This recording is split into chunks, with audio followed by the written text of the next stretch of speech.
Good morning. Buenos dias, Chica. How are you? I'm lovely. How are you? Oh, doing all right. A little crazy, but that's par for the course. Life in the Shire these days.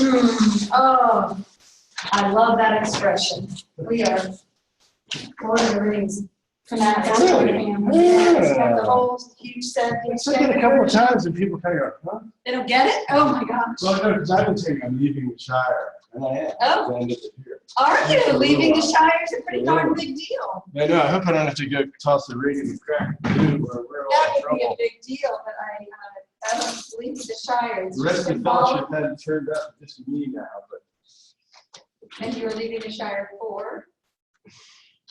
the Far East.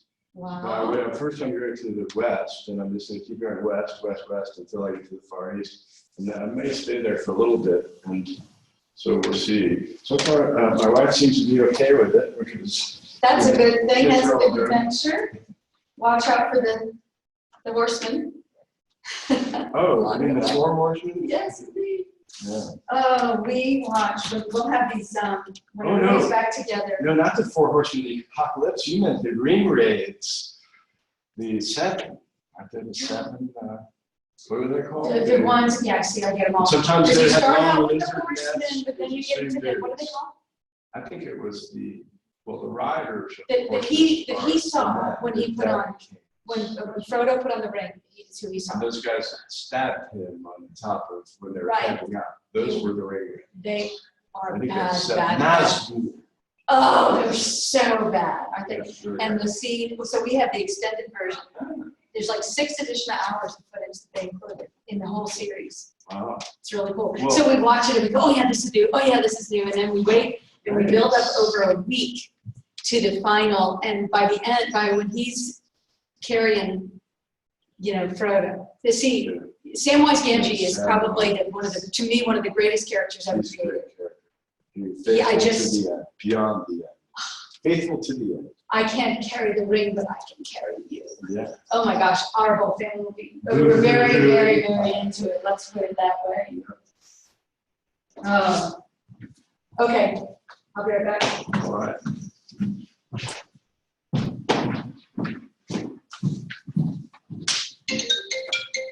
That's you, Susan. All right. No problem.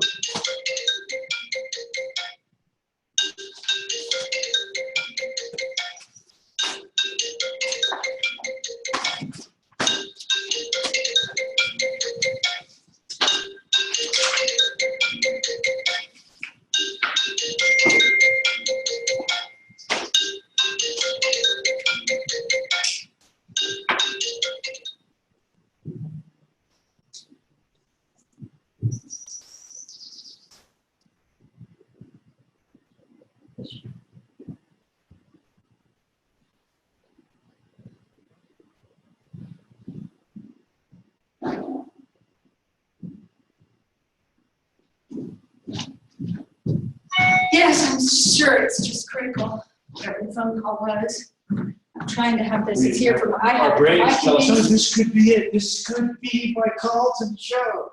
No, it never there is, so.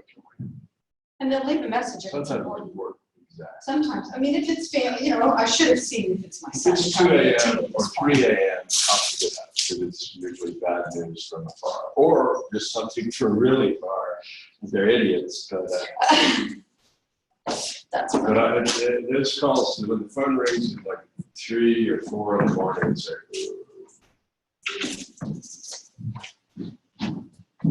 Hi. How are you? Did you get my email?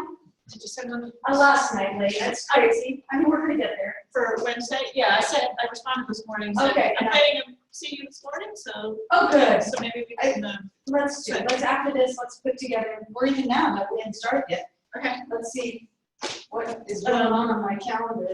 So Tomorrow is the 17th. tomorrow's tough for me. I can make it work if we have to, but We can change the day. Let's not be tough. I don't want to see anything. okay. I'm just about to tell, I didn't even answer my phone second because I'm like, it's here for my convenience. I don't feel like it. that's what my This is dad my, said. I've got an attitude lately. No, It's here for my that's what my convenience. dad said. I'm not I answering pay this this phone. bill. That's right. Get it when I'm so moved. So let's see what you got for, oh, I got a voicemail. It must be something. Trying to get it. I would have answered. Send a suitcase full of cash. That's right. Still not. You know, it's so funny because I could go down a TMI, which I now know what that means for my millennial children. Oh. Too much information. Oh, I thought it was transit. Why every day is so Mini crazy. stroke or something, but wrong acronym. So I'm trying. Too much information. Oh, that's my middle Oh, name. yeah. I was, Ask, but that's Miss me too. Ed That's me too. That's me too. Which I'm trying to avoid giving her about my schedule. So Thursday afternoon, what's Thursday afternoon like? I can do, I have a closing, which is all very exciting. I'm trying to keep Friday open, and that's the TMI part. Tom's been literally for 12 out of 15 days.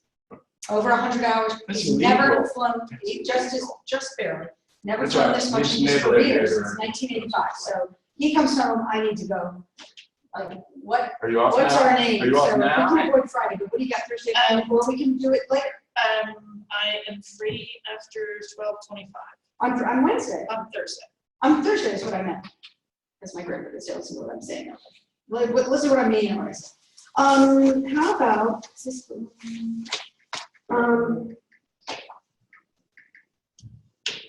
Jordan, what about 2:30? I hate to, I could say 2, but there's this person, these folks are coming from Northern Virginia and things get delayed. I don't want to.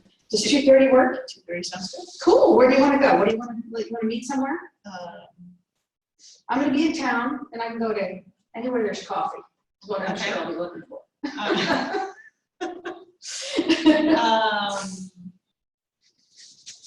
Sure, you want to do Cedar Coffee? I love that place. Okay, yeah, love it.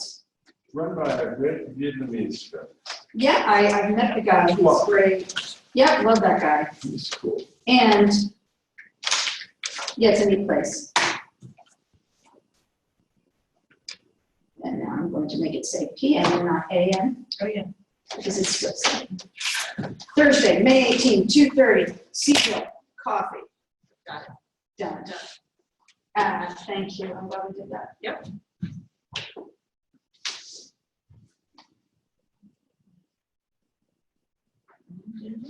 Hmm. Man, the long hairs are getting body slammed into the, this is crazy. Crazy. Is Like it I crazy? said, even in the shower. The world is coming So undone. how, of those people, how many of them were local? I know there was the. Well, this one is guy- Jordan C. McNash with Afton about to be body slammed into the curb. That had to hurt unless they're just holding him. But this guy's body language is, you're going down. And this guy, the other piece, Nick, is like, whoa, whoa, whoa, you police persons. And I feel great. This guy's grinning. No, That's weird. Which is, but look at the weirdness He's of not the grinning. world. So this is huge. I totally agree. My son just And got yet, back from New reduced to Orleans. a for margin. police Right, action. reduced to a margin is impeachable offense. When does it end? Nice When you does are it leaving end? the shower. Yeah, leaving Even the out shower. there, it's just worse elsewhere. I mean, it's like, oh my gosh. Only worse elsewhere. Hey, Hello there. Get my junk out of the way. Where's Venus? don't need my sweater, something. No. Like I think. It was chilly this morning, but, Well, excited. We I turned love around and this put a in the jacket on. morning. Oh, I love that's- it, that's love why. it. this is why I live in California, it was located in Virginia. Well said. That's a good feeling. You know, because But for the fact that it's out there, it's full of my fruits and yeah, nuts my and limited everything. experience with California has been kind of this kind of weather Yeah. all that's the what I time. hear. Yeah, there's just a bunch of other stuff. Yeah. I've never been, everyone in my family, and not since then. But When I worked in New York, I was stationed, they had a great setup too, in San Francisco for 2 months, 3 months. the coldest summer of your life? It was fall, That's, so it was nice. that was Mark Twain, coldest summer. Yeah, Coldest winter of my I've had. life. The Summer summer I has spent in San Francisco. And then I was in LA a few times, which is pretty nice too. It's just weird. Yeah, yeah, weird. Nice but weird. There's a good time on. Well, it's everything that you can kind of think of how the United States has changed in the last 40 years. Do That's that been time the exponentially. best scenario out there. Exponentially there. The infrastructure crumbled, Politically, except on the coastal enclaves where life is good. They Yeah. think, hey, what's the problem? Well, we're going for a latte. yeah. Is I that mean, good, if neighbor? you could live in certain neighborhoods La of Jolla. San Francisco or Hawaii. Monterey, Big Sur, Yeah. there's plenty of really awesome places Oh, yeah. out there. I like Yeah, it. now I haven't been, I've been to the San Diego Zoo. No, went to SeaWorld, didn't go to the zoo. But San Diego's supposed to be just incredible. That's what I hear. Well, I gotta go out there because that's where Glenn Curtis became the father of naval aviation. Okay. Because he would answer the Navy and they said, we have no problem with your plane. You can go right out, fix them, or take them new ones, parts or engines. And the Wright brothers, man, they might get back to you. And finally, the Navy just said, we're gonna work with So when was this? Like, 1910, 1911.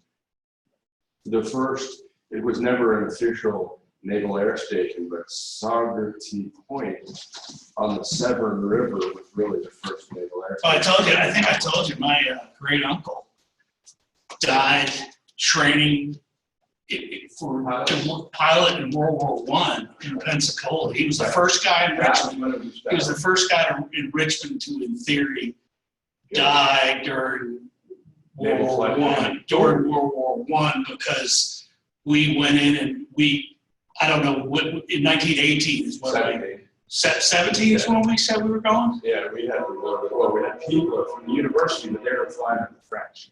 We didn't Yeah, but I'm talking about what said.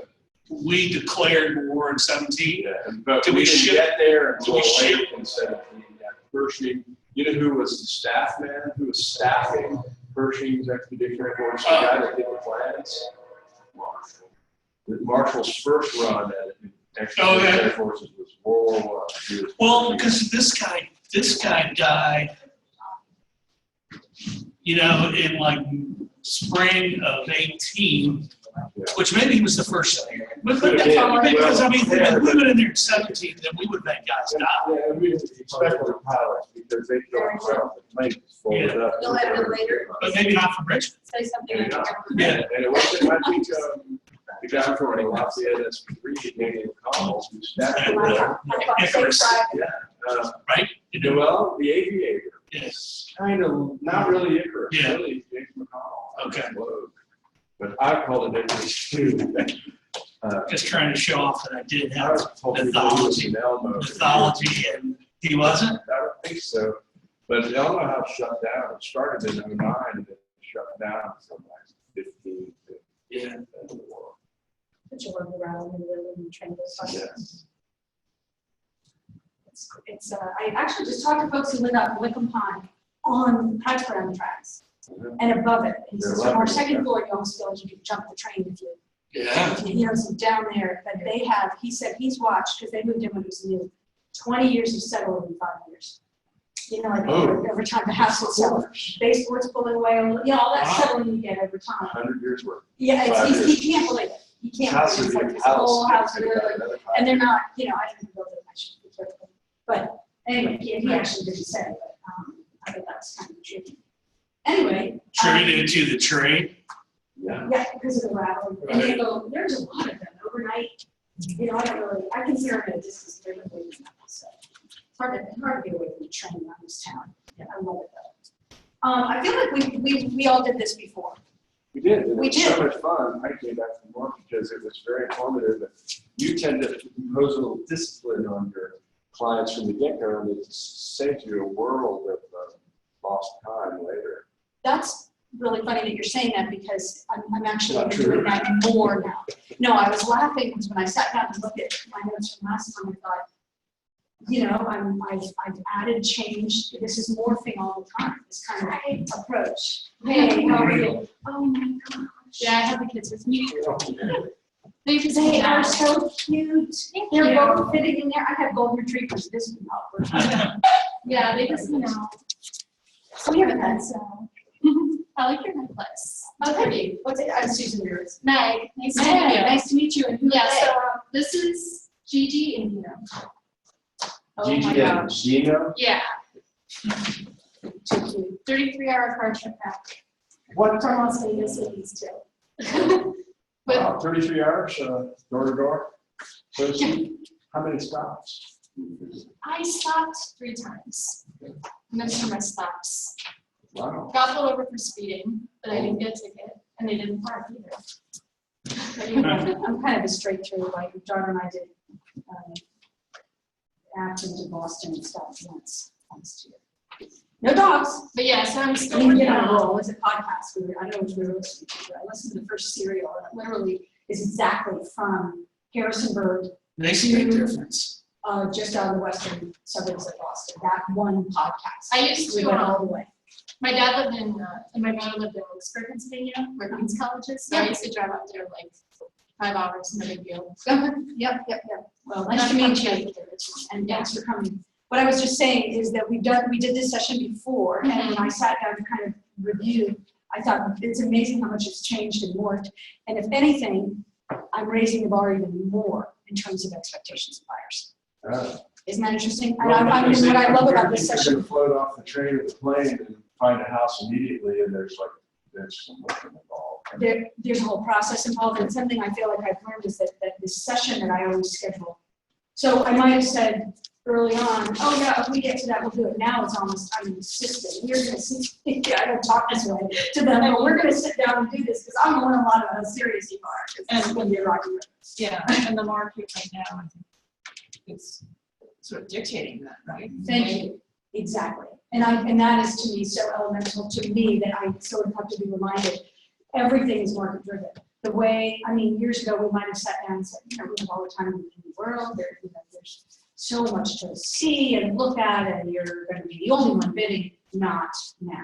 If somebody walks in saying, I'm looking in downtown, I wanna come in the mid-3s, I'd like a stream, a meadow, a barn, and close to the It's like- downtown. okay. And then, and it's interesting because when you share these stories about, 12 offers on Merriweather in 24 hours, they're a little deer in the headlights, wow. But then it sort of calmed it all down, and this is how we can achieve your goals even in that circumstance. But it must begin here. At this table, actually, not at Starbucks. I can't sit in Starbucks and do this. So, and it's never, you must do something. It's much more of a, for you to meet your goals, always tying it back to what is it you're trying to do? What do you want? They never know what they want. What do you want? Well, if you back it up, it's amazing how much you can. The other thing I realize I'm morphed in, I don't know how this seemed last time. I feel like it was all about using the opportunity to provide lots and lots of information, which is true, and I just had Leroy Hauser's GRI class. It was great. He talked about how today's buyers, and particularly millennials, they are information junkies. Yeah. They will get it, they will find it, they want you to give it to them. I love that. I love that, actually. They're doing half the old job more by Oh. narrowing down what they're. Go for it, get homes, Zillow, Truly, Realtor, go for it, bring me the short list, right? So I love that, but I realized I might have said one of my main objectives of this consultation session is to continue to give all this information. I realize now, as much as that goal, it's also what am I getting in terms of information?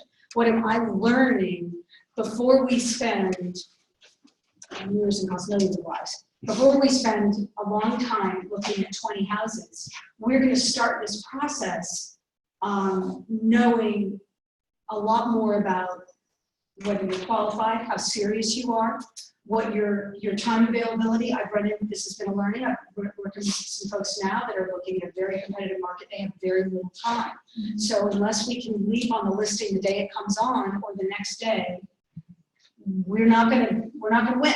So it's kind of like coming back around. Come on in. So it's how much am I learning? So I thought I would share. I also, since that session, got my ABR, which was a great course, the accredited buyer representation, and it really helped to bring around again a lot we talk about all the time in these classes, and we've had great sessions from the way team that offer so much to us. Coming around again, it sort of deepened all that we have already talked about. And for me, that's sort of how I learned the best. I also, the whole thing we learned from the beginning, playing to your strengths. My passion is education. It's not, I love real estate, but my passion is education. And really, I could sit down and learn something from each of you about how to do this business, given enough time, and I would absolutely incorporate it into all that I do. I went off and took the ABR course. It was great. Been doing GRI classes and have had class with Michael, class with Leroy Hauser. If you haven't taken anything, he's fantastic. And I'm like, okay, there's a jewel. Oh, there's a little jewel. Okay, there's a little, and I bring it all full circle. The education thing is this concept of the trivium, which is in classical education, they actually take the same content for 4 years if you do it just this way. And you actually touch on a whole bunch of topics in that 4 years. Then you take what looks like the same curriculum in the next 4 years, but you come around again and you go at a deeper level. By the time you get to the high school years where brains are getting incredibly adept at complex thinking and leaving black and white thinking, going into the grades. Some of our population hasn't learned how to do that yet, but I won't go off that. You're coming around again, really deepening, but it's the same content. It's fascinating, and I got hooked on this stuff. So this is what I do in real estate. I'm like, okay, I'm coming around again. Coming around again. Oh, there it is. And I think this is what's cool about what we do here, is that we come around again, and you guys go, oh, this is what I want. Aha. So in the ABR course, one of the things I loved was a kind of a wrap up on what I've been doing, but now this is going to be so much better now about this. The buyer consultation session is what they call it. I will say this is notes from the course, so I wouldn't go sharing. I would kind of make it your own because I don't know how much is actually taken exactly from the course. Sorry, did I not teach you one? But it really helped that come around again for me. So the buyer consultation session could last anywhere from me 1 to 2 hours, and I have to work with what the time is that's available. But I do tend to watch that clock because there's a couple things I don't want to end without getting, and every one of them gets very different. And I have a formula, but it tends to get tweaked based on who I'm working with. What are my goals? What are my goals? That is what they need. It's an opportunity early on with someone that you're just getting to know, to build rapport, to showcase your services. What is it you bring that's different? That value-added proposition that everyone's always talking about. You're getting to hear what they are all about, what their priorities are, what they're after in terms of property, timing, financial situation, opens a lot of doors. At the end, you probably know a lot more about the right strategy than you did if you didn't do this. Helping to set realistic expectations. This is everything, and market driven. Understanding what is it going to take to get one of those $350,000 or $300,000 showings for months. Realistic expectations set the tone. It helps us plan that strategy so that at the end of the session, we have a game plan. This is what we're going to do.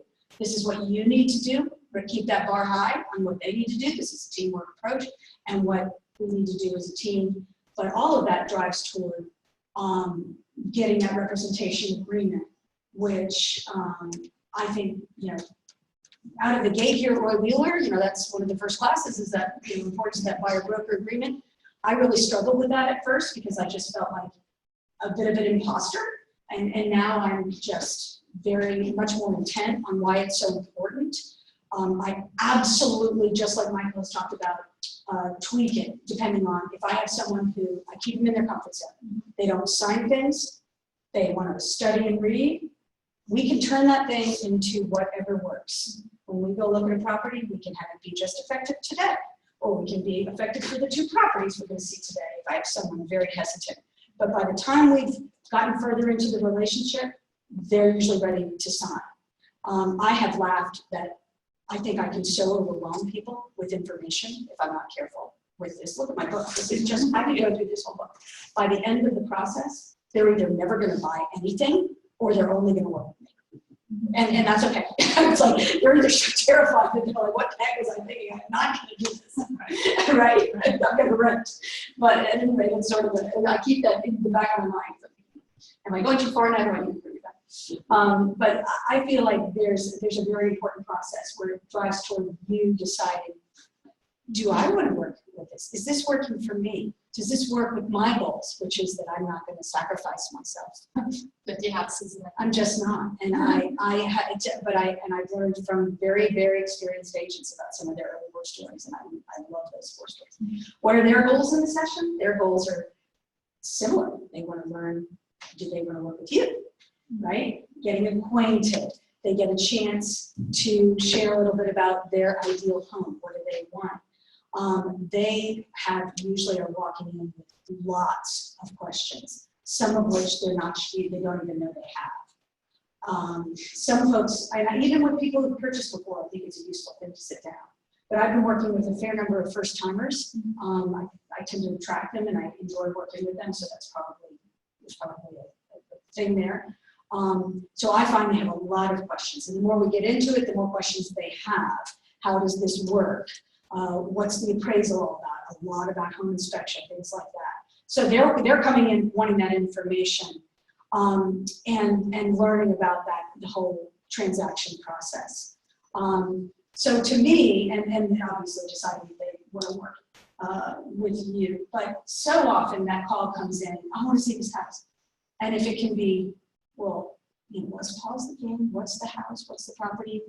I'm not saying never show somebody a house without doing this, ever. You have somebody who you can tell early on, they're serious, they tell you enough, and this is a really competitive situation. You might want to get together somewhere here briefly, go see that one property, use it as a chance to then set up that meeting. You tweak this, you make it work, right? So that's leading up to what this whole session is about that I would like to say I created, but I didn't really. I copy everything. I have this mission mantra, no reinvent the wheel.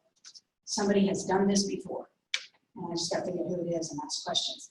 I love polling experienced agents. What would you do if, what if this? And to hear Leroy Hauser just say in GRI class, this is his short formula for becoming successful, includes start to, buddy up to the folks who know how to do this well.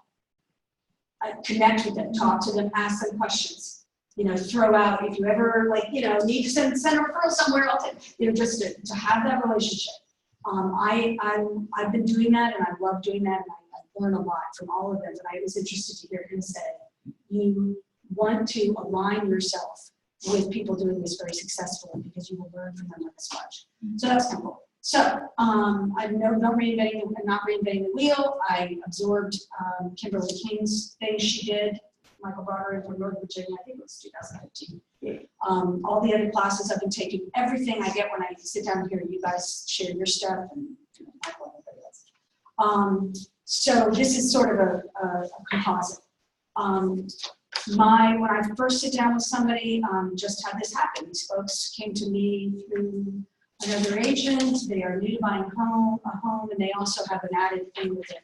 I've had a couple of situations where I've got people coming whose native culture and language is not English United States. And I actually love that. We're going to see more of it. Yeah, I love it. I mean, actually, this is the 3rd time. So I've now worked with somebody who's native French, and now this is native Nigeria and native China. And it was interesting. I absolutely loved it.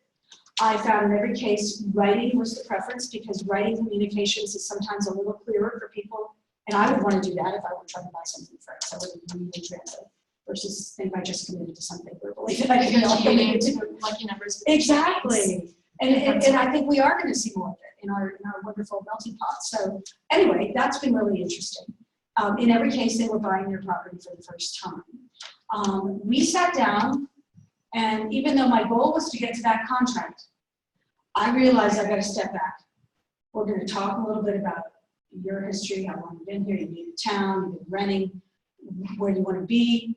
You're going to hear, you know, and so my whole first section of my book that keeps me there on track is learn a little bit about you and what you want. Driving forward, one of my jewels from Leroy Hauser, what are you talking about? Price, location, features, terms. It's amazing how much you can learn. Even if they haven't met with a lender yet, and that's okay. Generally, what are they thinking they're going to spend on a property? And that always ties down to me, how much do they want to spend on? Chance to talk about it. You're going to pay for things like taxes. And Price point, if they start out with the bar in the meadow and close to the downtown mall, then when they suggest a price point, you say, yeah, I can do that. But get you probably as close as the James River for the downtown. there I just did this. How far out of town are you willing to go? I said, we went acres and detached and stay under 250 and great condition. Okay, so, but where do you work? Yeah. Do you have kids? Are they in school or you want to stay in that school? So location, you start hearing about features. A lot of times, back to Justine, market driven, you're hearing price ranges and desires that point you to old properties. And so then you're going to be, you know, like we're going to put a pin in it and come back, but we're going to be talking about some of the disclosures that you're going to be reading, one of which is lead-based paint and what that means. Because you're going to be zeroing in on properties that are older, right? Radon, et cetera. Terms, it's funny how people think it's all about price, but it's actually so much also about terms, timing, you know, what your certainly types of loans, you're going to set some of that, how long, you know, the chance to talk about, well, if it's conventional, great lenders can get it done in 30, but if it's a government loan, we probably are going to take a little longer, things like that, right? But that leads right into section 2. And again, my book is sort of a guide for me to keep me on track with people, is have you started talking to lenders? And when you're finding that out early on, you're going to save a lot of time, I think. Yes. Don't you think? Because you find out a lot. And then you can recommend, it's your chance. I keep tweaking this. I would love to hear how you guys do it. I so love working with Jay. He is so good at this job that I just want to say, can you just call Jay? But I know we should be, I think. I keep hearing. Oh, thank you. I do have several that I recommend. If I have somebody from the university, they may benefit from some of the options that we do. But I tend to have Jay's at the top, and I have some information I can pass right there if they haven't talked to me yet. I love talking about renovation loans because market driven. A lot of people, we're back to older homes, right? Oh my gosh. Sorry. Shut the door. I'm afraid of coffee all over there. They're going to protect us. That's their job. Mine are actually very, very good. It's just they want to fly. He's like, you're good. He's like, Somebody's on the line. Her rep is I know, I like the parents. They have a whole communication they do, you know, and you saw her rep go a little bit. I thought it was the only door around here. So at any rate, then I can go right into, I've learned a little bit about what they're after. Now I got, so I have this thing that drives me, okay, the hunt, how are we gonna get there? What's the process here? How are we actually gonna, you know, get you, I love the Feeney, you know, picture it's 90 days into your, you've moved in, you're in your home. Describe it. What's it like? What's the neighborhood like? You learn a lot. Picture, if you will, Carl Sagan, Millions of Stars, right? Well, to get there, it's gonna take work. And the whole time I keep putting these little, you know, we have to stay in communication. Once we're under contract, you're checking your email every day. I'm amazed at how many people will go radio silent when they're under contract. Really? You have to, by the way, when your lender calls or emails, you need to get back right away, actually in the contract, doing your due diligence. And has there something changed where, like whatever the financial equivalent of HIT record is, where if you didn't get included in the being notified about where financing was going, the IRSR side, I mean, obviously, I guess I'm talking about the buyer side. Say you're seller side and the buyer, so getting them qualified, that's somebody else's job, but if you're not written in as being entitled or in the email chain where, yes, I'm qualified, or today, blah, blah, blah, happened. For a brief period of time, we weren't allowed to know that unless it was stipulated. But if something changed that now says, and all it is communication, but at some point. I think, and that's perfect segue into, because then we get to the nuts and bolts, we're gonna touch on the actual contract in the session. They're gonna see, Those are real convoluted. right, questions. 10 pages of why there are 10 pages here, and why all these things help to kind of frame the entire transaction. And they're also gonna see something else. They're gonna see that you know it backwards and forwards, and they're gonna go, this is the person I'm gonna work with. So your question, let's see what Notice about the Purchaser, to the financing, previous third parties. right, the purchaser hereby in this contract, I have it actually highlighted because I think this one people do need to know.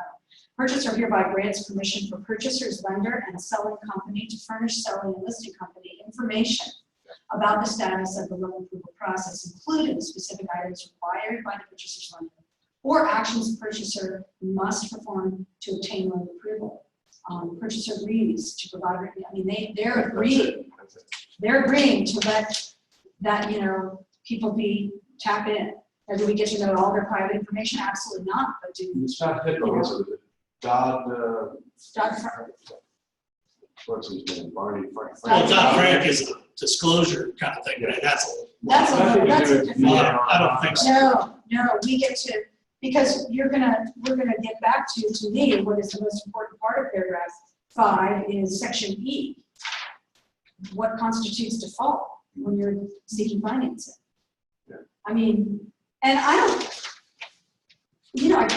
I probably easily could transition to scaring people, truly. That's right, but yet, the idea is, this is why you're working with somebody who knows this process, so that we can keep you, so that you will be reminded. And it formed ahead of time, the waypoints, or what does Mark call it, not waypoints, that's fluid. The timeline points along the way, right?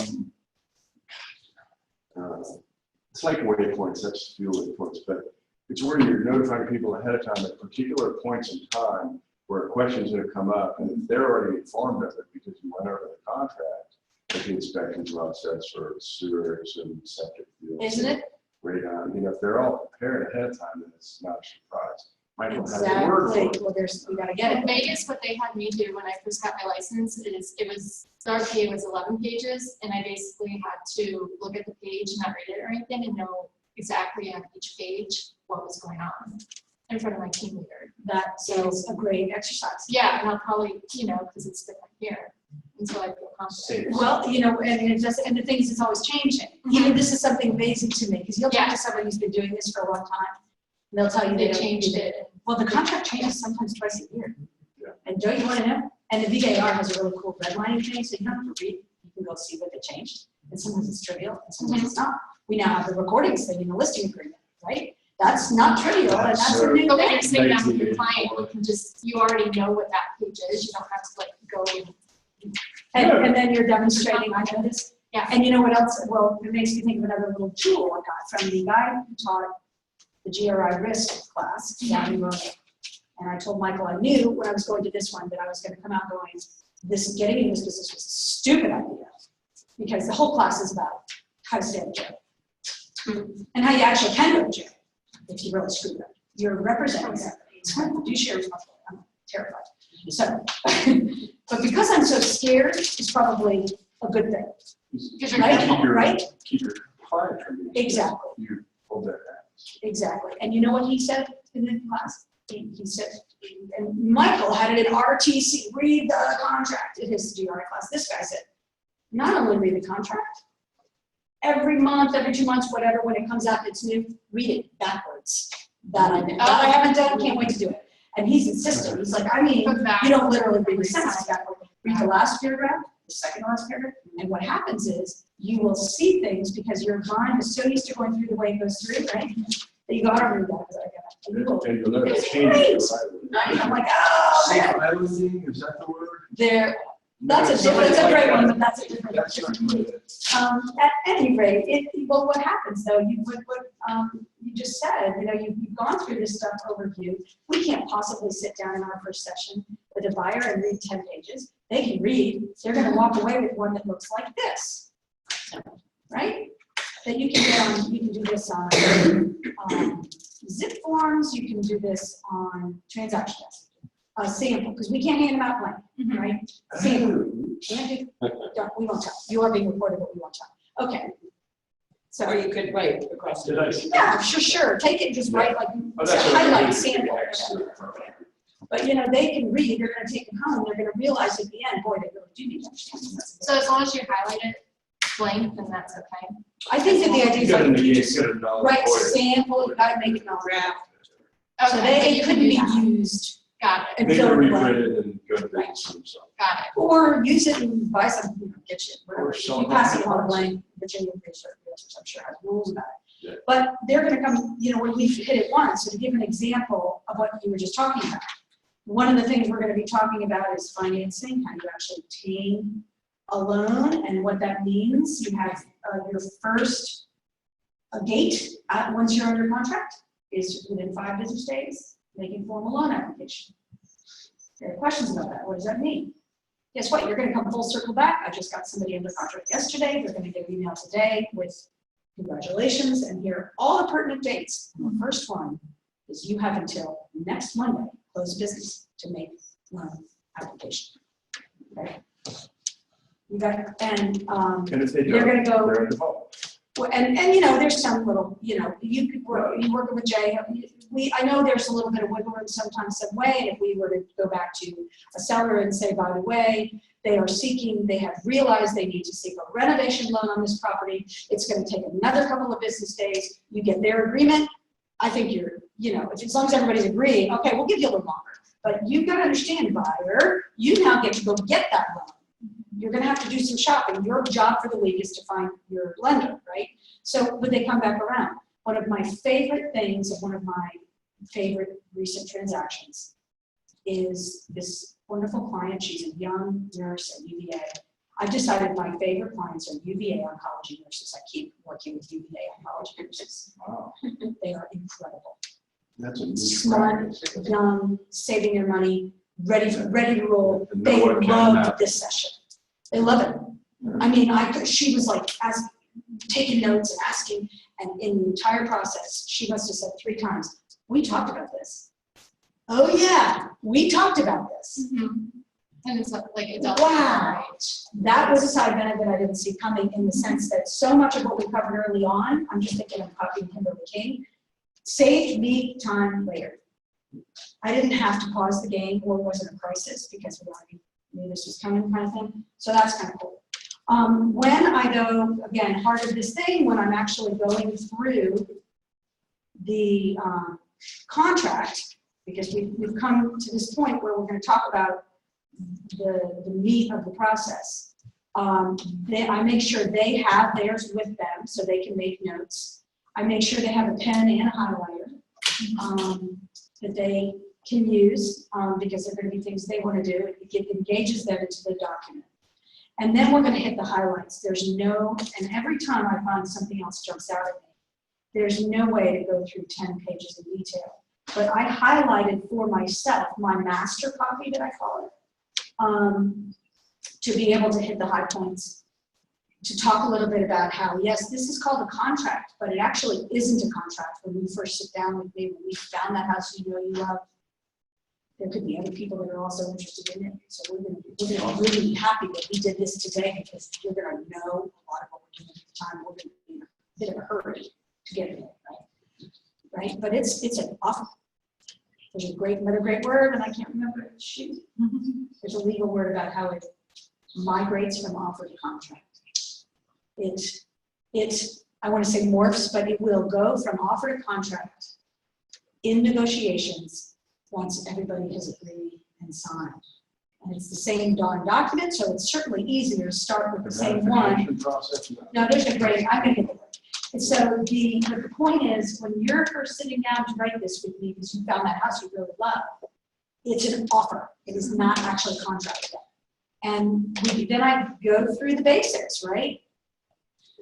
This is gonna become what an attorney or opposing agent who works with attorneys is gonna use to get you closed and get the deed recorded properly. Everything has to be right. This isn't just your nickname. This is when I get to ask for a copy of their licenses, usually how they want to take title to a property. It's usually the name on their license, but it isn't always. But if I have a copy in the file, I know I can also scribble down dates of birth, because that's going to come in handy when we're putting an escrow account in there for their deposit. It's also a chance to write down social security number, because that is necessary for the escrow account. And I absolutely hate asking people to email or text it. And if they do, I ask them to do it in that sneaky secret way, like spelling out some numbers and writing out numbers. It's probably So it won't- really useless. Yeah, like spam. Yeah. Right, I'm just so nervous about personal information like that. But if I know that I've written it down and it goes only to Mary and then it's destroyed, I'm feeling better. But when we're sitting down, get all this information out, because you're gonna have a deposit check for whatever property it is, and we gotta get it in there within a few days. So that's what, but this is gonna become, so I gotta know exactly what your names are and how you would take title, the property itself, TBD. What does it mean to ask for personal property? That's a great conversation. What's personal property? The real estate. And when there are lenders that want all of it to go on something different, how often are you guys seeing that? I'm seeing it a lot. Well, or like with the production home folks, they have their own contracts, or Oh. so this one you're not using, like Riverside Village or any of Right. the builders have their own stuff. It basically says, if you change one dot, you can't buy a house or something to that effect. But then I will- One-sided contracts. I mean, I know I will just put down kitchen appliances, washer, dryer, whatever, but I've seen some come back where listing agents have actually taken that and put it on a personal property, then. Yeah, that's what we do with all of them. And it's always important to do like models or the certain brand of appliances, because someone could easily take out like a Substitute, nice. you don't see that too much, Well, but that's it could happen. interesting. That's what, in Vegas, you see it a lot. Well, especially if they're nice, Yeah, if you would rather have a new one. I know, I've seen in. or they think they're getting a nice whirlpool one. Where the listing agent will say, the refrigerator in the garage is what will be left. Yeah. in the kitchen. Right, Second exactly, user does not right. convey. Right, but you're getting to talk about, guys, when we're looking at property, if there's something you see, there's a movable island in the kitchen, but you love it and it works perfectly, be on the lookout. You get them working with you, it's like, it's not my job to notice every last thing in that house that you might want, it's your job, this is your house, right? And so help, notice that, if it's attached, it conveys, but if it's not, if they're curtains, they don't attach. It's negotiable. And I'm not suggesting we encourage going crazy writing up a contract. There's too many contingencies, market driven, not good. But it gives you a chance to have a conversation. We'll get to talk a little bit about that lender question in paragraph 3, but it's all, let's come back to that later, because that's going to come from the kind of loan they expect to see. Although I will, and then we come back to a lot of the paragraph 3 stuff that's important to talk about. I think you can hit paragraph 5. Deposit, I think it's worth spending time on.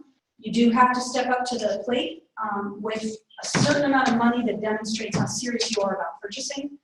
In a competitive environment, if you're working with somebody who's looking in a seller's market competitive whole part of the marketplace, and be having that, you're going to want to edge higher. Actually had a buyer secure contract over and the reason, according to the seller, was the strength of her deposit, how serious she was. And it was a pretty good one. It wasn't the contract price, but it was holding on. A substantial percentage. Yeah, if you have somebody who's got cash, And you've got the seller's attention. You know, it's you like know, Well, it shows good $20,000. faith. Most people would have given me 2 for that. So it's like, that's Is there a what's standard percentage? Guess what? I'd love to know the answer to that question. no, I that's asked, a trade. It's a good question. I feel like it was, what did you guys do? Michael said 1, It was but he'd more rather like have 3. like 3,000 their instant deposit. For any value house? No, that was like probably a house in like the 200,000s. Now, if you're up to 400, 500,000, then you're looking at like about 10,000 for the EMD. Well, and I'll tell you, going to these GRI classes that are different regions, you know, we've got Southwest Virginia, the Valley, wow, no. That makes a big difference. And I've had people say, oh, $1,500. And it's negotiable too. How much did, 1 to 3% is what Ed just said, that's what I Yeah. have in my notes from everything I've done here. And Illinois had recommended 3%. Most of us didn't do like that. Well, I think that's, but I mean, you're at least getting to say, but you do get a chance to demonstrate. If you've got a situation where you know that they're walking into this place, it's gonna hit every hotline. You know there's gonna be several offers. You've had the conversation. They've got money in the bank. Let's say they've been saving. Let's get serious. I mean, you know, write a serious deposit if you're really serious. You will. Yeah, I'm not being casual about deposit money. They need to understand this isn't casual. That money is deposited in an escrow account. It only comes out at a successful closing or a termination at a prescribed date that you can get out. I'm not saying you'll get it back no matter what. You don't get it back if you get to the 11th hour and decide you're out. Right, I mean, be serious about it, but if it's that serious of a purchase and they know they want it, I do spend time talking about what that EMD is all about and why, yes, if they get out on the home inspection contingency, if their financing falls through, if there's some other contingency that they've had to write in for some reason, but let's not be casual about this money. It doesn't come out, you know, for every reason. I just had to spend quite a bit of time with folks on this very, very recently. You know, them thinking, oh, well, then if I find something, no, you don't get it out and back and all sorts of things. The financing, I spend a lot of time on paragraph 5 because it really does raise the bar for what their job is in securing financing, where they could, why they can't go radio silent once they're under contract, checking that email every day. Your loan officers will, whoever they are, research, pick one. When you do, stay in touch with them. And a big point in loan commitment.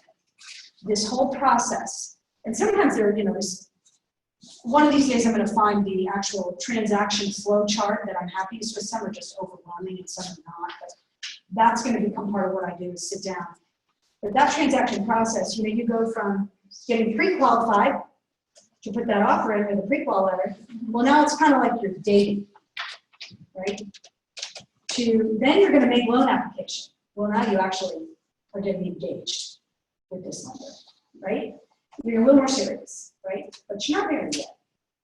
That loan commitment date is important. A lot has to happen, and the loan commitment date is also the seller's opportunity to kind of look over this process. And if they're going and you don't have your loan commitment, you know, what's going on here?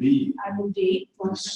Show me the money clause. If you don't Yeah. fill in the date there, it becomes the same date as in section 9, which is settlement, which means you can drag it out and find out the day of settlement, oh, we shouldn't get our financing, instead of if you put a date of 15 days or 30 days. So in other words, if you were to leave it blank to working with the buyer, Yeah, I you just can did expect that. a savvy I just seller did to that. put a date in. But it was totally cool, but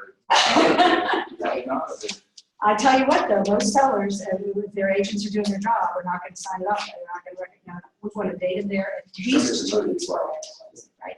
And if you're competing, earlier. I had one in Crozet where they were watching that date, and if it was, they wanted it early enough. Because, so why is that? You know, why is the seller beginning to talk to the buyer about this? Why do they care so much about that? Oh, well, now you're, you know, this is the engagement part. Now we're serious. From that point, you're going to go to clear to close. You still got to keep doing your job. And by the way, your lender will tell you, and you'll hear it for the second time, because I'm going to tell you now, once you're under contract and you've made loan application, don't go buy anything without anything serious without talking to your lender. Truly, even a $1,000 TD, I think better be safe than sorry. Yeah. You're everything, it's eyes on. You now have this, like, there's going to be some game video on your finances. And just accept there's a magnifying glass on them. So everything you do, this is part where I call scam people. Don't go do something serious advise them. I had somebody, I Go couldn't get quick, through, and they drop. said, oh, I'm sorry, I was not responsive, but I'm in Richmond buying a truck. I said, okay. I said, Yeah. and Jay told him that. I told him, I said, pause the game. Go buy a truck. Have you talked to Jay? No? Didn't. I think you might want to call Jay. No, stop the process. You will, so there's your chance. But loan commitment, it's a good chance to get them understanding what this process is in terms of getting a loan and why the seller cares about that and so forth. Spend some time on E, go read it later, but yes, there are jobs you need to do to make sure you're not default on the financing, from a financing perspective.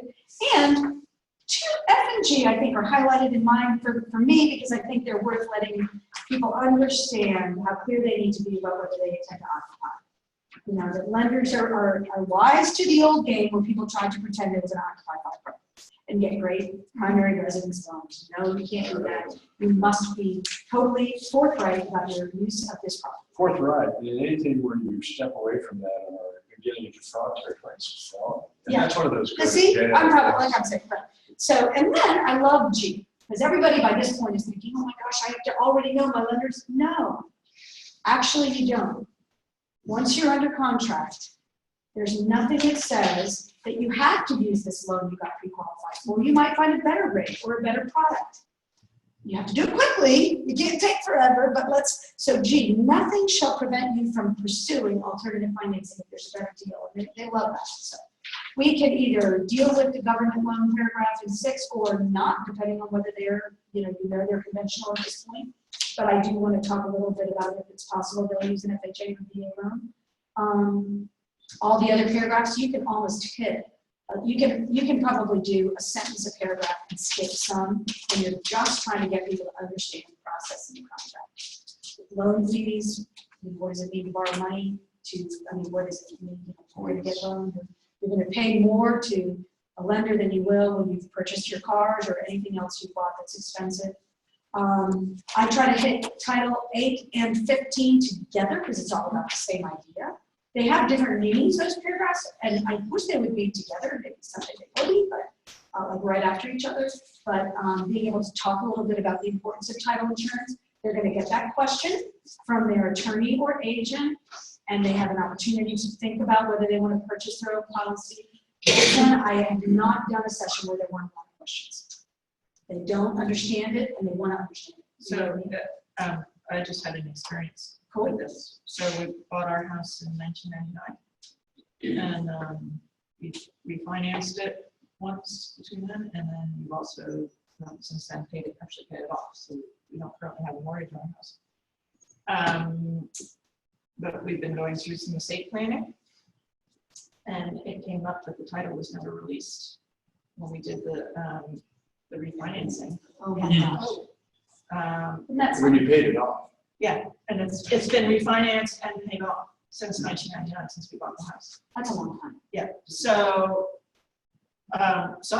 Michael was like, bring all your stuff in, and I had, we did buy title insurance, and I also had the payoff letter from the mortgage company. Title insurance has since gone out of business.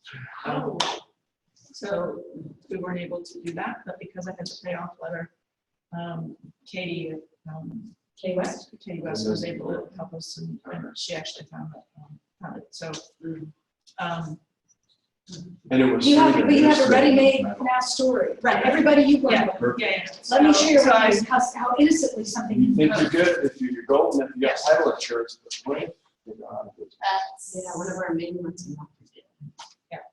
So, and and it's just one of why we have all that paperwork. I don't think we ever, it all went in the file and it went under, in our basement, and, so it was just lucky we had that paperwork, but we didn't have it. Isn't that something? Well, all you have to do is start talking to a real estate attorney about why you get title insurance. I mean, actually, I love Leroy Hauser talked about new buyer seminar. Definitely do them. Bring in a lender. People want information. Be ready to help by narration. Do not bring an attorney.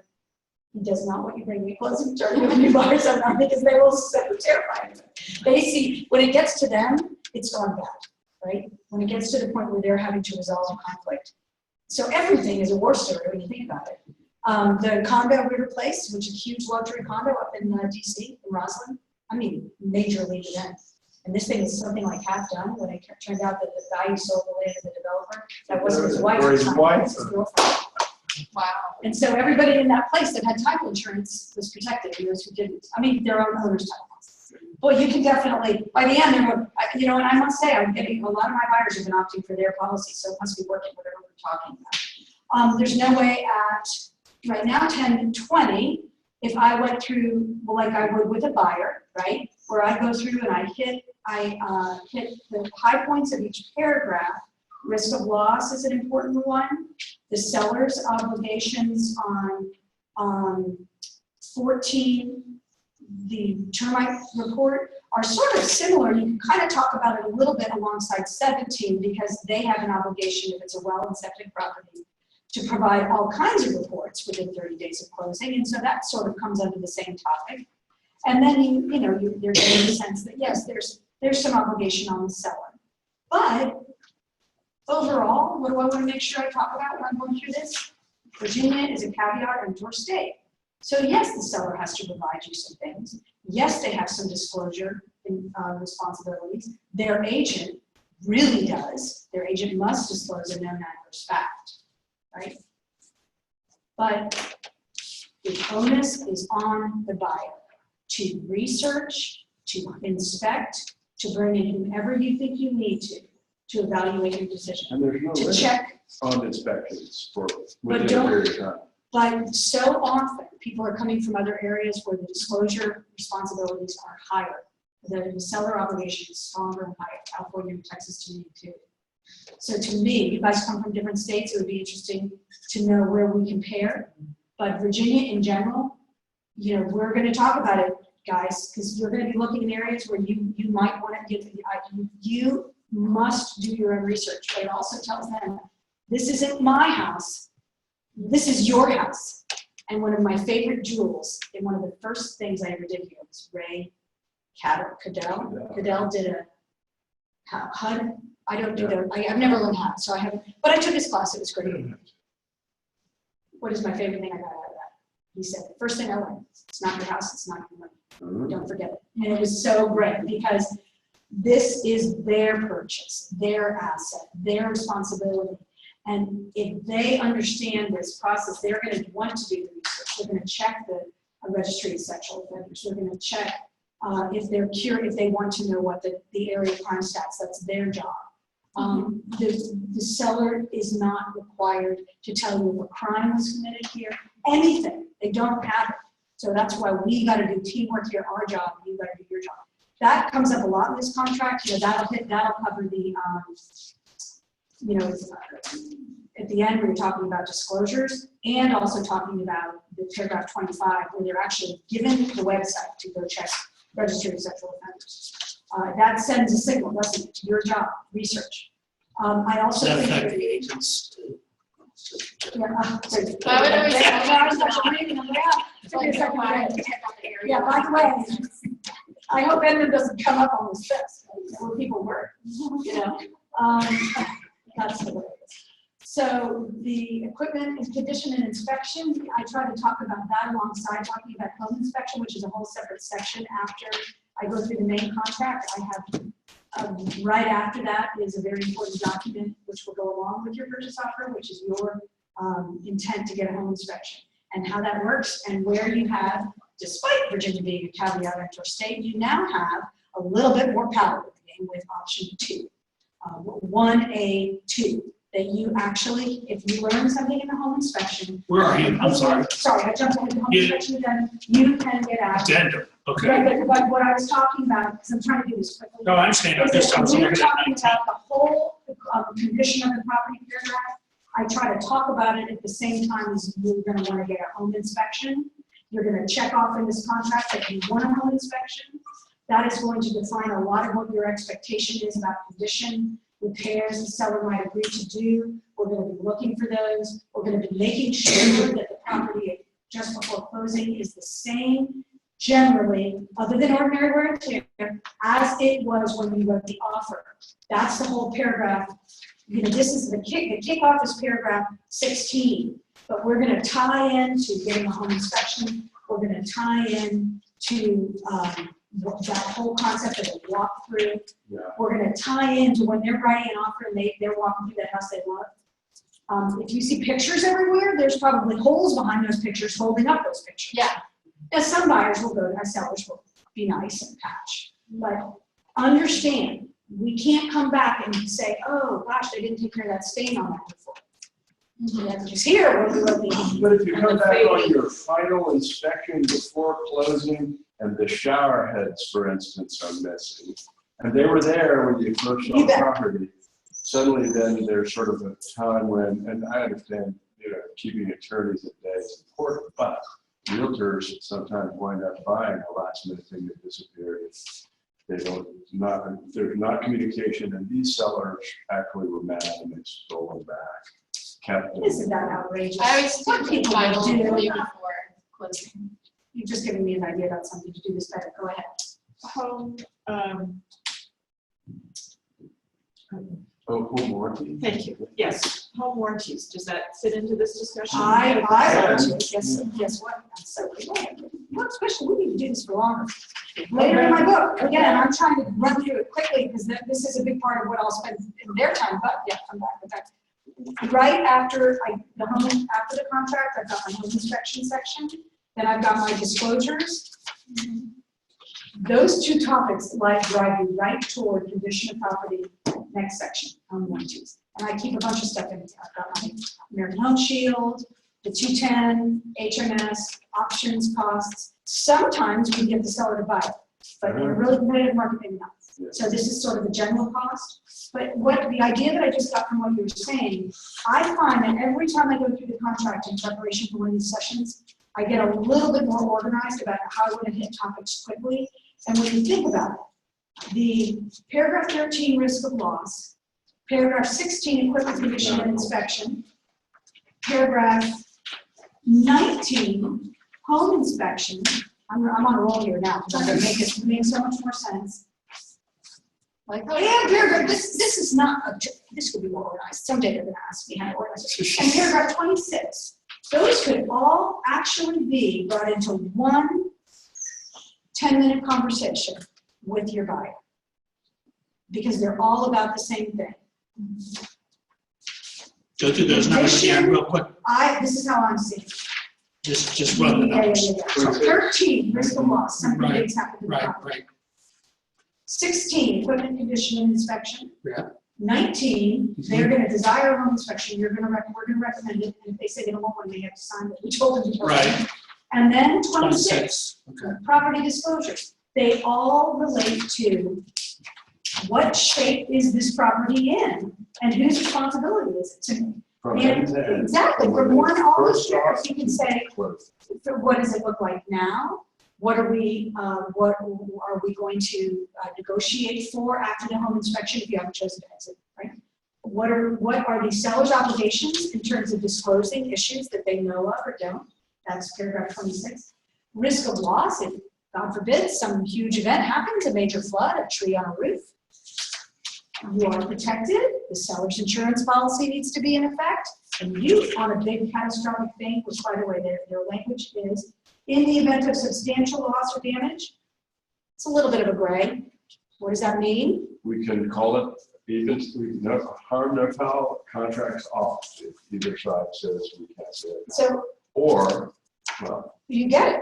It's a little bit, but you're getting to talk about it, because you can spend a lot of time on this contract. You're getting to talk about all those at once and tie it right to the home inspection addendum. And I like Justine's point, then transition right into why home warranty can be a great idea, right? Especially in these older properties where you're competing and sellers aren't giving up much. Let's think about a warranty. It can be really worth it. I just had Keith suggest, I thought this was great on the situation I'm in where, let's get a 2-year warranty on this thing. Heck of a deal on the property. They're a little nervous about condition. Let's get a 2-year warranty on this thing, right? I think that's great. Yeah. Yeah, Maybe you will. or maybe you're just talking them into buying it. It's good insurance policy. before we start buying, that's it. So that to me is great. That can bring you right into, you're gonna either have to talk, paragraph 7, I mean, page 7 is almost all about property owners and condominium associations. And I would try to touch on that in just very, very briefly. That what it means to be buying in a neighborhood in which is governed by some sort of association, what your options are, and yes, you have a whole other get out of jail free. I have to say, I know that there are so many different ways of doing this, but I try to talk about the get out points, the gates where you can get out, contingencies on home inspection, property owners association, financing. Not in a, oh yeah, let's write it. Let's just write it up. You'll be fine. We can get out. Right? No. We really want to use those. To me, how they were intended to be used. I'm not saying somebody would ever say, "Oh my gosh, I'm such buyer's remorse. I so much regret it. I apologize." Maybe there's a day when you'll use that property owners association to get out of a contract, and you can do it. Absolutely, no questions asked. But I personally don't want to start the game with somebody who's telling me through all kinds of ways they're casual about this. Yeah. Yeah. I want to know before I put my time into it. You know what? Are you serious about buying property? Because if you are, I can help you. But we're not, so these outs are really important, but they're not supposed to be, this is supposed to be a monopoly. A false flag operation. That's all. I don't know. I'd love to hear how other people do it, but anyway. We get through the contract as best we can, and I know, I'm sorry, I can't get through the whole thing. You get to, but then just to the rest of my book so that I make sure I get through it. Right after that main contract review, we're going to be talking. It'll, again, I think morph in the way I just described it. Home inspection conversation morphs into all the other paragraphs we just discussed, because this is a very important part of the process. It's also a chance to tell them, you're going to be really excited when you get another contract. This is great. This is the honeymoon period. There will be a landmine. Get ready. The rocky point in the road is home inspection. It always is. So, it's a rare event that a seller comes back and says, 100% happy to fix everything. It also, to me, is a rare event when they say, Not doing anything. not budging, not doing anything. So what's going to happen? You're going to ask for a bunch. They're going to give you this and that, and you might go back and forth. And this is what's going to happen. But great thing from AVR, the AVR class. I loved this expression. I wrote it down from the teacher. Remind your buyers, this is when you're talking negotiations in general, at the beginning or during home inspection. Remind your buyers that prolonged incremental negotiation is not without risk. Don't you love that? Yeah, we do that. That remind your buyers that prolonged incremental negotiation is not without risk. Because you have the personality, we're all different, and some folks think negotiation is about winning and pummeling the other side. No, it's not. It's about achieving to the best of our ability a win-win. Teamwork, it's about achieving an agreement in a healthy and positive way. It's not about marking up that contract right and left and taking them to the max. What's the expression about? I hate this movie, sorry. I'm not about that. Take it to the mattresses. Is there some expression you guys must I have? think it is. Take it to the mattresses. We're not going to do that because it's not a good. You can have a seller can get exasperated and walk away and lost your house. A willing buyer and a willing seller, and that should be everybody's goal. And when one side is about counting coup, that's a deal. Get ready to go. It sure seems that way. We're spending a lot of time on all that, and also it's not meeting their goals, right? In the book, I go into the disclosures, but again, I think that's going to relate much better. See, I'm going to change it already. I'm going to morph it into those. All those paragraphs are going to come together and include a home warranty discussion as well. Normally, you've been able to touch on the Property Owners Association, but I have a section in here to kind of remind myself as to what that is all about. I have a section on title insurance. The title is a great option. We're going to get other options as well. And I'm whipping through now, but obviously not doing so with a buyer. Once you're under contract, your choice is going to, you have a choice to make as to who handles, who becomes your command and control center. And that's your closing agent and attorney. You're usually gonna talk about the difference, and I love polling experienced agents. Do they tend to recommend attorneys, agents? How do they describe that choice? Get great information. I have some stuff in here about folks, you know, Charles Sullivan. I love Chip Lawyer, Manis. They will work with every title. I don't recommend a priority title of Virginia Beach, those points. Okay, there's one. You can have your don't use in here, I have a lot if you're of friends careful, right? That's Virginia that are title? state attorneys. Oh, We're bringing this whole thing, and like I said, one of these days I'm gonna find my flow chart that I like, and I'll use that too toward closing, because what's the goal? Let's get you moved in, and that means getting you settled, recorded, et cetera. The whole process of getting to, it's gonna get very, very busy at the end. And right now, closing agents and attorneys are so busy that some of them can't even really talk about anything that is more than 2 days away. And so just get ready for the last week. You've got to, do not go radio silent. You've got to stay in the game. because short that's the emails, final- short calls, because they're doing 20 a day. Yeah, they are. And just to have that conversation ahead of time. Why, here's my reminders that I have in my book. And again, if we get to this, it's great, because then when we come around again, wire funds early.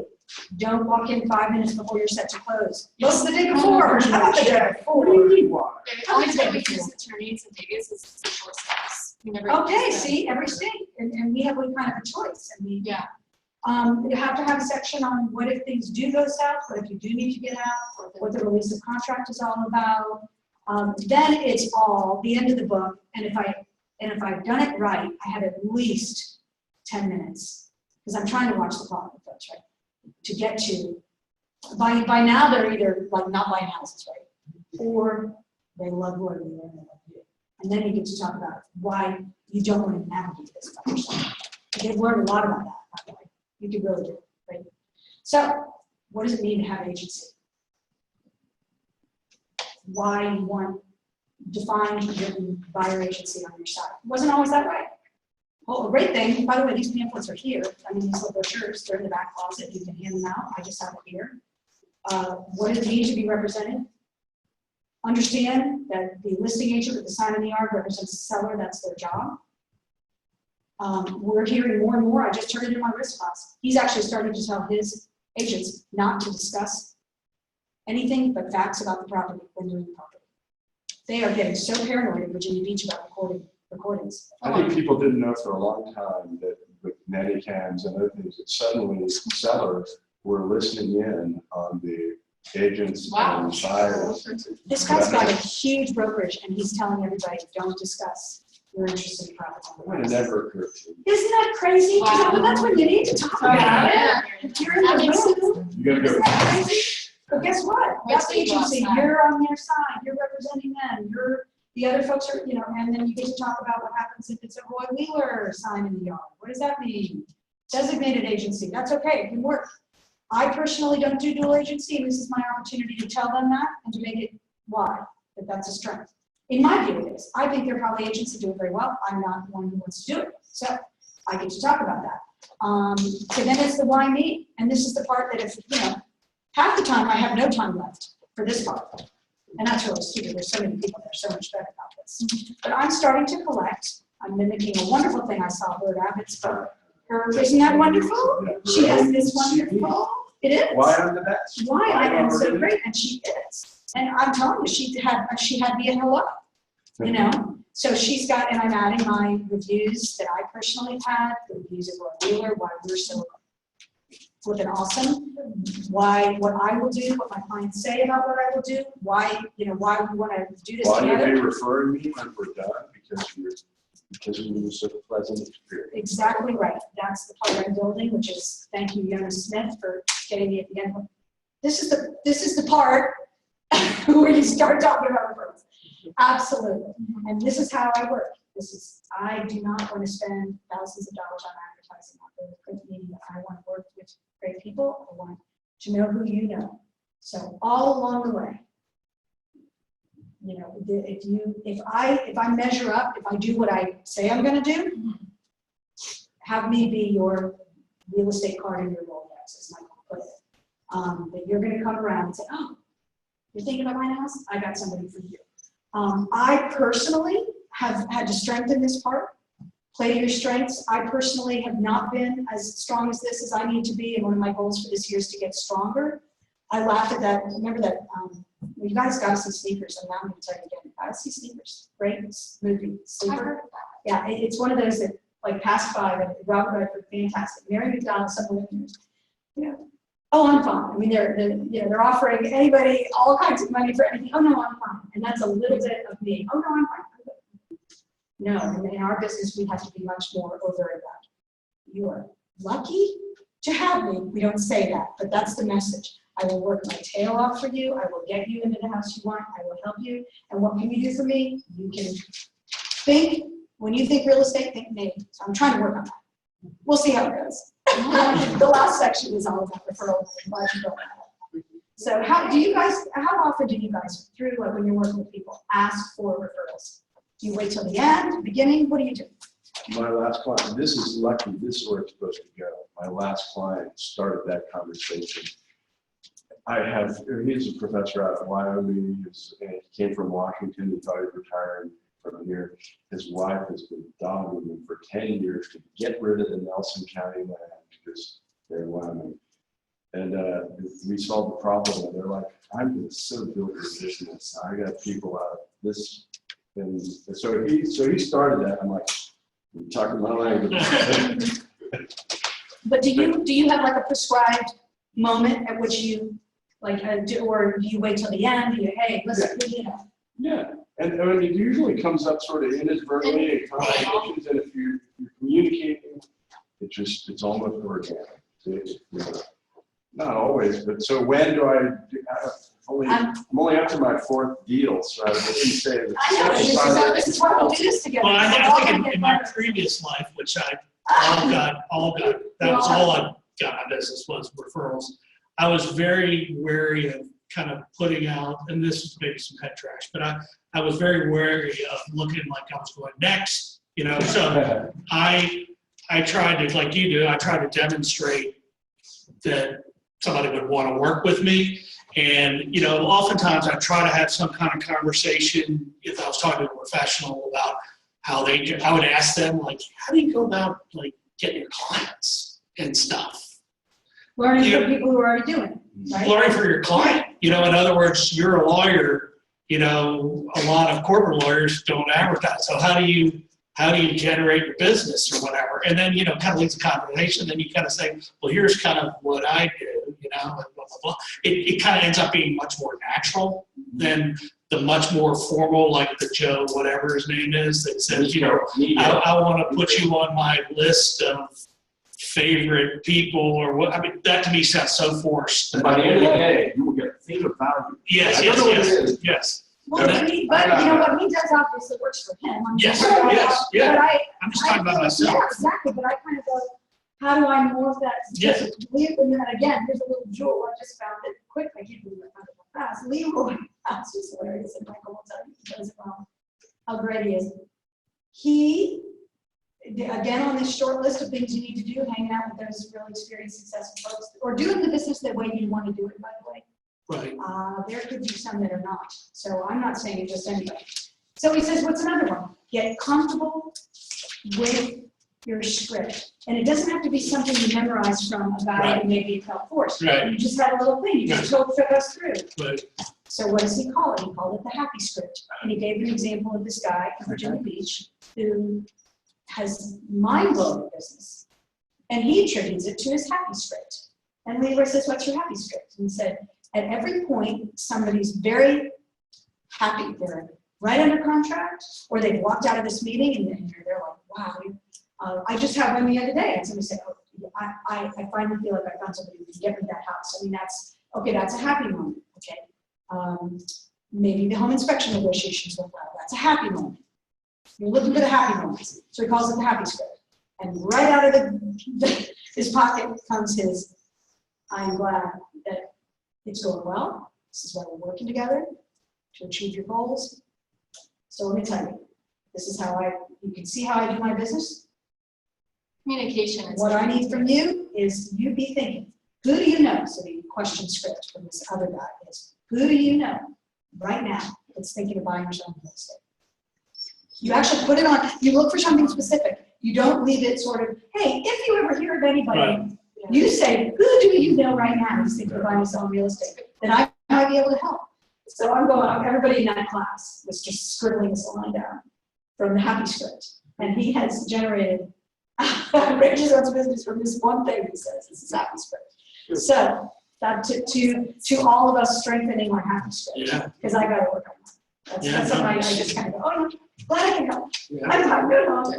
But yeah, since I just got back in town, I've always been a little networker, like in Vegas, there's about 10,000 active realtors, everyone there's a realtor. That's like Northern Virginia. That's the number in Northern Virginia. So I was working in a tanning salon, because I figured, all right, if you can spend $100 a month on tanning, you can buy a house, and I, That's a I'm great. they're very sweet, like, oh, I was showing houses earlier, and they're like, oh, you're a realtor, and my manager didn't care for house like this once. So that's what I did, so I plan on, I'm trying to get in like Zocalo or something downtown, because you never know who you can meet. Well, we're. What, but what's, I never. So Bob gets all his business. When So it's I sort of- Oh, really? Hang out there. I walk up to that mall and pass out business cards, and at the end of the day, I repeat my footsteps and pick up all the discards. Go back to next day. But you never Well, know so who you this can is meet. what that was thinking about, what is it you would call disposable income that you could spend money on, right?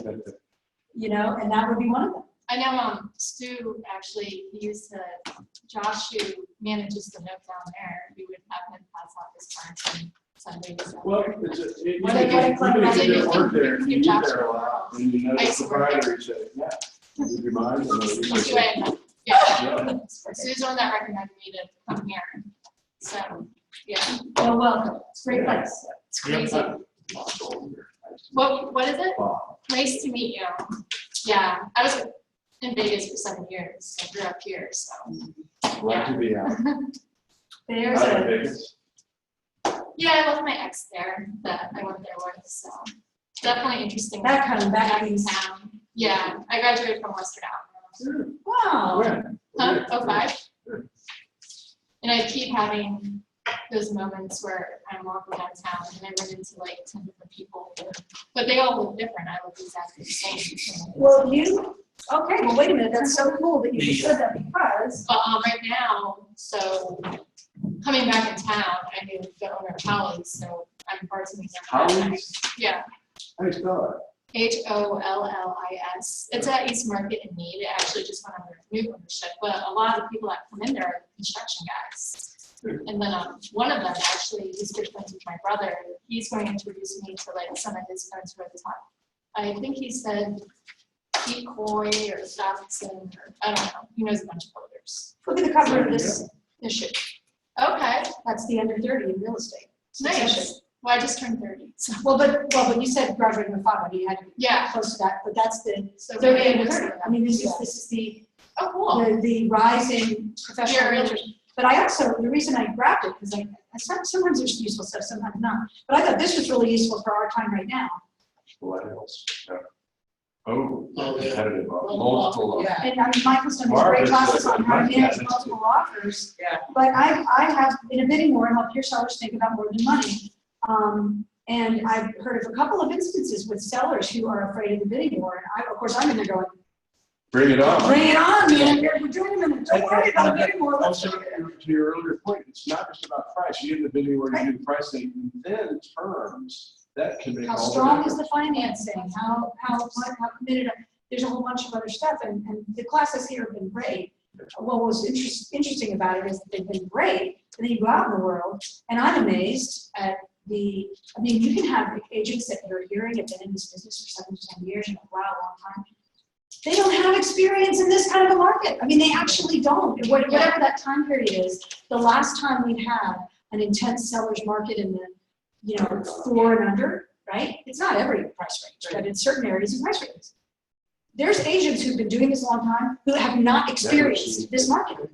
And so there's a way to set yourself apart. Get really good at managing multiple offers, whether you're on the buyer side or the seller side. And building relationships with those other realtors too, because they're more easy to help you. We did that in Vegas all the time. And so It's funny, I'm kind of going through withdrawal. I keep, I was so intent on, for 15 or 20 minutes, I check my emails for the client connect, the things that would come on instantly, on the market that were in our price range. And now that we closed and they don't have a buyer in that competitive price range, I keep looking at it and thinking, oh, You what? can't get it, but I don't have anybody. And, so, Well, it's a great tool though, because you could actually, yeah, you don't even know that. yeah, Price range in the market. because you can use it, you could kind of decide on an area you want to target and then kind of use that. You know, it's just interesting, all the things you can prepare on, it's amazing.